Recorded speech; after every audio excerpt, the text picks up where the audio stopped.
Let's see some magic. The closer they look, the less they'll actually see. So carry on, my horsemen.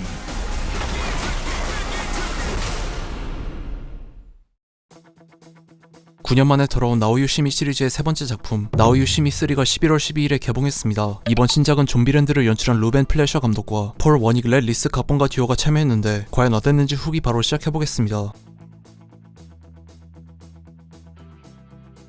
마술과 사기를 오가며 홍길동처럼 의로운 범죄를 저지르던 단지의 호스맨이 10년 동안 자취를 감췄다가 뉴욕에서 오랜만에 공연을 열어 가상화폐로 시민들의 돈을 뜯어낸 사기꾼의 정체를 까발리고 돈을 전부 돌려주지만 사실 이들은 진짜 호스맨이 아닌 딥페이크와 홀로그램 기술을 활용한 가짜였고, 이 공연을 기획한 찰리 보스코 준 3인방 앞에 진짜 제2단일 아틀라스가 나타납니다. 10년 전에 DEI의 계획이 잘못되어 딜런 로즈가 러시아 감옥에 수감되고 호스맨들은 뿔뿔이 흩어졌지만 아틀라스는 타로카드 한 장을 바꾸는 신의 3인방을 찾아내고 남아프리카로 도주한 나치 독일 전범이 세운 보석회사 창업주의 딸 베로니카 반덴버그가 주도하는 가장 큰 다이아몬드인 퀸 다이아몬드를 활용한 돈 세탁을 막기 위해 함께 벨기에로 향합니다. 베로니카가 퀸 다이아몬드를 홍보하기 위해 주최하는 행사에서 아틀라스는 퀸 다이아몬드를 훔치는 데 성공하고 똑같이 타로 카드를 받고 호출된 메릭 잭 헨리의 도움으로 탈출하면서 원조 호스맨들이 다시 뭉치게 됩니다. DI에서 본인들을 호출했을 것이라고 짐작한 호스맨 일행은 자신들의 타로 카드에 새겨진 당서를 따라 다이아몬드를 전달하기 위해 프랑스로 향합니다. 1편은 오션스 11이나 분노의 주주 시리즈 같은 하이스트물에 마술을 접목시켰던 것이 매우 신선하고 새로웠는데 2편은 반전에 집착하다가 스토리 자체에 앞뒤가 안 맞게 되었고 마술 트릭들도 무리수급 억지가 강하다는 점에서 매우 실망스러웠고, 이번 신작의 스토리 자체는 2편보다 근소하게 낮지만 여전히 문제점 투성이며 3편 중 러닝타임이 가장 짧음에도 불구하고 중반부는 늘어지는 느낌이 강해서 체감상 더 긴 것 같았습니다. 일단 전작들의 원조 멤버들이 다시 나온다는 점이 반가웠고, 임신 중이라 2편에 출연하지 못했던 헨리 리브스 역의 아일라 피셔 또한 복귀했으며 스포일러 때문에 자세한 언급은 하지 않겠지만 출연진 목록에 없어도 후반부에 반가운 얼굴들이 등장하기 때문에 누군가 등장하지 않더라도 너무 아쉬워하지 않아도 된다고만 하겠습니다. 특히 어린 시절부터 1년에 작품 한 개씩은 꼭 나와서 항상 보면 반가웠던 배우였지만 최근엔 스크린에서 한동안 보지 못했던 모건 프리먼 또한 같은 배역으로 재등장해서 반가웠습니다. 제작 기간 동안 감독과 각본가가 몇 번 교체되었기 때문인지 2편보다 억지스러운 느낌은 줄었어도 호스맨의 세대 교체 요소를 제대로 살리지 못했다고 느꼈는데 신예 마술사 3명에게서 어떠한 매력도 느끼지 못했으며 중반부에 원조 호스맨들과 신예 3인방이 마술 대결을 벌이는 장면을 위해 억지로 등장시킨 것이 아닌가 싶기도 했습니다. 중반부까지 호스맨들은 신예 3인방에게 젊음과 오만으론 지혜와 기술을 이길 수 없다며 훈계질을 하고 신예들은 호스맨을 꼰대 취급하며 대립하지만 뜬금없는 이유로 갑자기 호흡을 맞추게 된다는 것이 매우 억지스러웠고 계속 바뀐 각본이 매우 부실하다는 증거 같았으며 좀비랜드와 데드풀 시리즈의 각본가들이 참여했음에도 대사들이 센스 없고 유치하게 느껴졌습니다. 루벤 플래셔 감독의 영화들이 완성도가 부족해도 항상 오락적인 요소는 나름 괜찮은 편이었지만 바로 전작인 언차티드가 원작 게임의 매력을 전혀 살리지 못하고 영화 자체의 완성도 또한 떨어지기 때문에 본작 또한 걱정되었는데 오락적인 요소만 놓고 본다면 차라리 언차티드가 낫다는 생각이 들 정도로 본작은 팝콘 무비로서도 아쉬움이 강했습니다. 1편은 은행 순간이동과 금고 바꿔치기, 2편은 카드 날리기와 인간 야바위, 그리고 빗물 조종 같은 인상적인 트릭이 기억에 남았지만 3편은 도입부의 홀로그램을 제외하면 딱히 인상적인 트릭이나 장면이 없으며 일부는 전작들의 트릭을 거의 그대로 재탕했다고 봐도 무방할 정도로 비슷했습니다. 바꿔치기 마술과 카드 마술, 독심술 등 호스맨 멤버들 개인의 특기를 잘 활용한 전작들과는 다르게 새로운 멤버 3명이 추가되었기 때문에 각자의 특기를 살린 연출이 줄어들었으며 오히려 뒤섞인 느낌이라 캐릭터 묘사가 매우 산만했습니다. 본작의 메인 빌런인 베로니카 반덴버그는 나를 찾아줘와 퍼펙트 케어에 출연한 로저먼드 파이크가 연기했음에도 다니엘 레드클리프가 연기한 2편의 빌런 월터 트레슬러와 마찬가지로 어설픈 소시오패스 호소인 같은 느낌이었고 전형적인 부패한 기업인 빌런 이미지까지 뭉뚱그린 것 같았습니다. 전작들에서 풀리지 않은 진실들이 밝혀질 것이라고 예고했기 때문에 1편 확장판에 추가된 쿠키 형상에 등장한 창고 속 상자들의 정체와 시신이 발견되지 않은 딜런의 아버지 라이오넬 슈라이크의 죽음에 대한 진실이 밝혀지겠구나 싶었는데 둘 다 이번 신작에서 언급조차 되지 않고 맥거핀으로 남았으며 이 정도면 4편이 나와도 그냥 묻어두고 가려는 것이 아닌가 싶기도 했습니다. 나우 요시미 3는 2편보다 나을 것이란 기대감 때문인지 생각 이상으로 실망스러웠고 엔딩은 속편을 암시하는 것 같은 느낌이 들긴 했지만 쿠키 형상은 없으며 현재 4편의 제작이 확정되긴 했지만 2편과 3편의 아쉬움을 만회하려면 1편 이상으로 잘 만들어야 가능할 것 같습니다. 특히 시리즈 전체의 문제점으로 꼽히는 지나치게 비현실적인 트릭 묘사와 억지 반전 및 전개를 해결하고 말이 안 되는 수준인 호스맨들의 높은 전투력, 그리고 이번 신작에서 강제로 세대 교체를 하려고 했던 시도를 어떻게든 최대한 수습하고 인상적인 트릭들과 개인의 특기를 잘 활용한 연출이 돌아왔으면 합니다. 다만 본작에서 원조 출연진들을 9년 만에 어렵게 다시 모았지만 4편을 또 다시 모을 수 있을진 모르겠으며 세대 교체가 예고된 만큼 일부는 4편에서 복귀하지 못할 수도 있지 않을까 싶습니다. 여러분들은 나우 요시미 3를 어떻게 보셨는지 댓글 남겨주시면 감사하겠습니다. 이상 시청해주셔서 감사합니다.